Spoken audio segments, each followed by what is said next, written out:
I got so excited, I shrieked into the receiver, "Alan! Oh my God, I can't believe you're calling me!"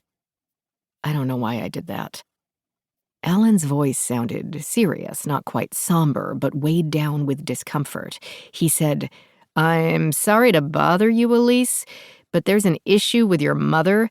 She seems to be stuck in the bathtub." Neither the absurdity of his words nor the soberness of his tone resonated. I was delighted that my favorite doorman had called me, and I responded by asking him, "How are you? How is the building? How are things in New York?" "Elise, your mother is stuck in the bathtub, in her apartment. She can't get out of the bathtub." "Oh, no. That's terrible," I replied this time. It's possible, I suppose, that we may have never known that Mom was stuck in the tub until it was too late. We only found out because Aunt Rosemary had a premonition that something was wrong. At least that's what she said. Mom wasn't answering her phone, and Aunt Rosemary got worried.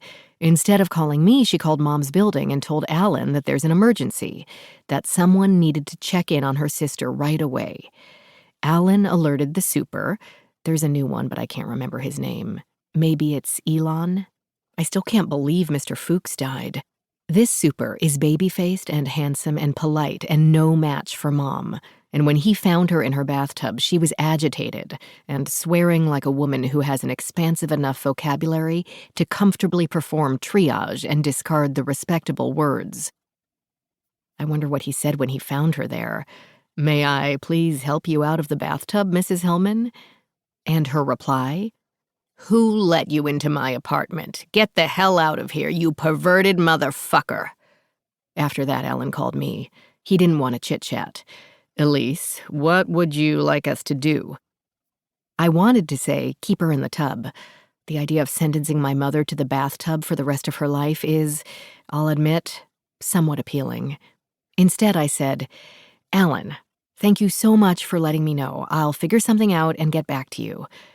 I called Aunt Rosemary and filled her in and asked if she would go uptown to Mom's to help her. She said, "Wild horses couldn't keep me away. I sensed something was wrong. I always know when something is wrong with Trudy." I don't know if Aunt Rosemary actually had a premonition. All I know is that she has a nose for drama. Even the way she looks is dramatic. At 77, her hair is still a passionate shade of singed auburn. It doesn't so much frame her face as form a separate entity around it. It's a dome under which her face resides. That mountainous forehead, over-chlorinated pools for eyes, shielded by a pair of wire-rimmed bifocals, a perfectly fixed nose, and cheeks that seem shaped differently every time you see her. And when she speaks, her lips not only form words, they mold each and every letter within those words. I suspect Uncle Bill found a lot of pleasure in those all-encompassing lips.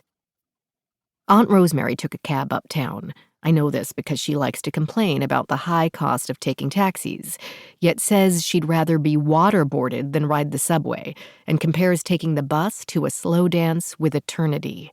I called the super and stayed on the phone with him while we waited for Aunt Rosemary to arrive, which seemed to take forever. So while we were waiting, I asked him if he'd try again. "Tell her I'm talking to your daughter, and she has asked me to help you out of the bathtub." But Mom didn't believe him. "You're not talking to my daughter. She's working on her play. She refuses to talk to anyone when she's working. I know what you're really after." When Aunt Rosemary arrived, the super told her that he'd wait in the front foyer, but when he heard screaming, he ran into the bathroom and found Mom draped in a towel and standing over Aunt Rosemary, who was lying on the floor hollering, "My back is broken." This is what was reported back to me by Alan. The super called for an ambulance, and the EMTs raced in and brought Aunt Rosemary downstairs on a gurney. I couldn't get Mom on the phone until late last night, and when I did, she said, "She's fine. Of course she's fine. You know how your Aunt Rosemary is. It's always something, and then it's nothing." She also said she decided not to go to the hospital with Aunt Rosemary because she was famished and exhausted. So she scrambled some eggs and crawled into bed, which was also